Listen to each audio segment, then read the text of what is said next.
At Lincoln Park High, where reputation mattered more than grades, there was one student nobody really noticed: Terrence Blake. Terrence didn't talk much. He walked with his head down, books clutched tight to his chest, and rarely made eye contact. While others chased popularity, Terrence stayed in the background, like wallpaper in a noisy room. The loud kids called him Mute T, and rumors swirled that he was scared of his own shadow. What no one realized was, Terrence wasn't afraid. He was observing, listening, learning. Every afternoon, while the popular kids posted dance videos and argued over who had the best sneakers, Terrence went straight home. But not to relax. Behind the garage, hidden from view, his uncle, a retired Army hand-to-hand combat trainer, waited. "No words, Terrence. Just focus. Let the silence be your weapon," his uncle would say. Terrence trained in silence. Push-ups until his arms trembled. Sparring drills until his clothes clung to him like a second skin. He never bragged, never posted. But day by day, something powerful was growing inside him. Terrence was walking to his locker when Brian Lutz, captain of the wrestling team, blocked his way. Brian smirked. "Still scared to talk, ghost boy?" The hallway buzzed with laughter. Phones came out. Someone started recording. "Come on, let's see what you're made of." Brian shoved him. Terrence stumbled back, but didn't fall. His eyes locked onto Brian's. Calm, steady, focused. The crowd expected him to run, but instead he dropped his backpack. "You sure about this?" Terrence asked softly, his first words all semester. Brian lunged, but in less than 3 seconds he was flat on the floor, gasping for air. The hallway froze. Silence hit harder than any punch. Terrence didn't gloat. He simply picked up his bag and walked away. That moment changed everything. By Monday, the video had gone viral on every student's phone, every social media feed. "Yo, that's the quiet kid who folded Brian like a chair," one student whispered in awe. Some tried to talk to him, to ride the wave of attention. But Terrence didn't change. He still sat in the back, still ate lunch alone, still trained every day after school with his dad. The difference? Now people looked at him differently, with respect, maybe even a little fear.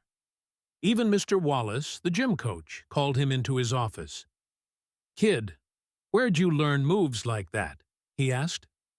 "My dad," Terrence replied. "He was a state champion. Taught me to stay disciplined." "You ever consider joining the wrestling team?" Terrence hesitated, then nodded. "Only if I don't have to talk much." Everyone laughed, with him this time. That day, Terrence signed up. And it wasn't just for wrestling. It was the first time he chose to step forward, not just stand back.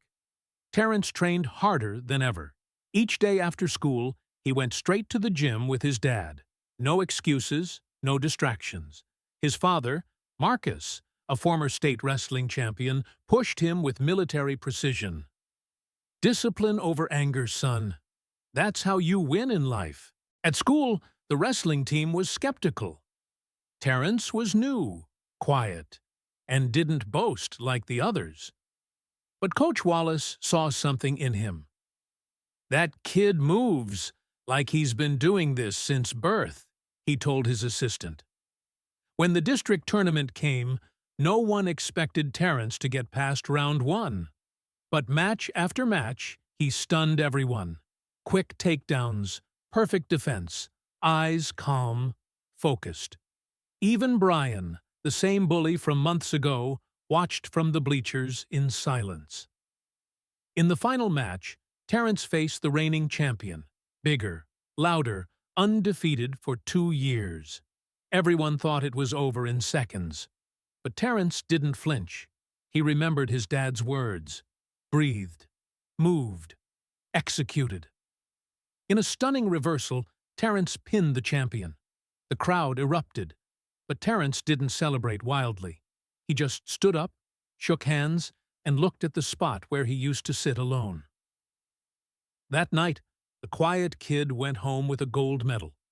The day after the tournament, Terence walked into school not as the quiet kid, but as a champion. Students stared. Whispers followed him down the hall. But this time, it wasn't mockery. "Yo, that's him. That's Terence." Brian, once the loudest bully, approached him. No swagger, no smirk, just quiet shame. "Hey, man, I was wrong about you.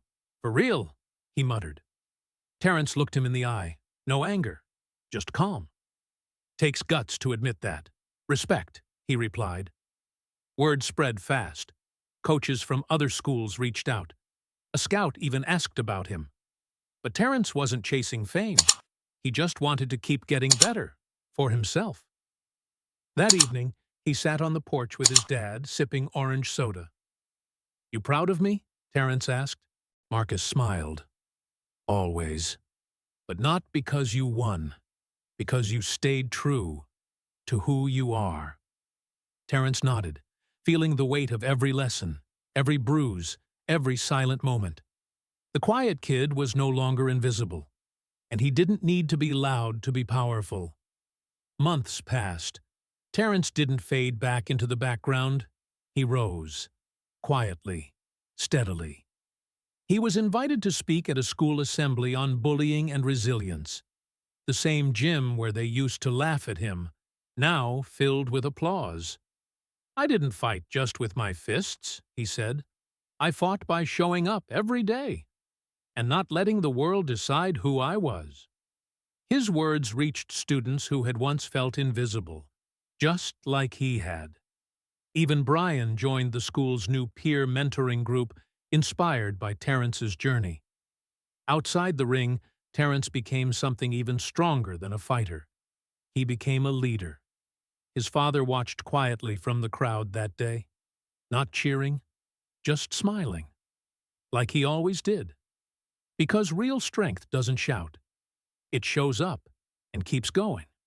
And sometimes, the quietest voices echo the loudest. 1 year later, Terence stood at the entrance of a small boxing gym. Not to train, but to teach. Inside were kids just like he once was. Quiet, overlooked, uncertain of their place in the world. "Let me tell you something," he said with a calm strength. "Being quiet doesn't mean you're weak. It means you're listening. It means you're preparing." He helped each kid wrap their hands, not just with tape, but with belief. His gym became a safe space, a place where silence wasn't feared, but respected. At night, after the last kid left, Terence looked at the wall. On it, a framed photo. His first fight. The day the world saw who he really was. And underneath it, a quote. "Sometimes, the quietest kids carry the loudest dreams." This wasn't the end of Terence's story. It was the beginning of many others. Just when things seemed to settle, a face from the past stepped into the gym. It was Marcus, one of the bullies from high school. Bigger now. Angrier. "So this is where you hide, huh?" Marcus sneered. "Thought you were some kind of hero now?" Terence stayed calm. "I'm not hiding. I'm building something." "What are you doing here?" Marcus dropped a pair of gloves on the floor. "I want a rematch. 1 round. No cameras. Just you and me." The room went silent. The kids watched from the corner. Terence looked at them, then back at Marcus. "All right," he nodded. "But win or lose, you walk out of here with respect." The bell rang. Gloves met. Marcus came out swinging, but Terence didn't fight with anger. He fought with discipline. After 1 brutal minute, Marcus was on the ground. Not hurt, just humbled. Terence helped him up. "This gym is open. Even for you." Marcus didn't speak, but he stayed. And the next day, he came back. With his little brother.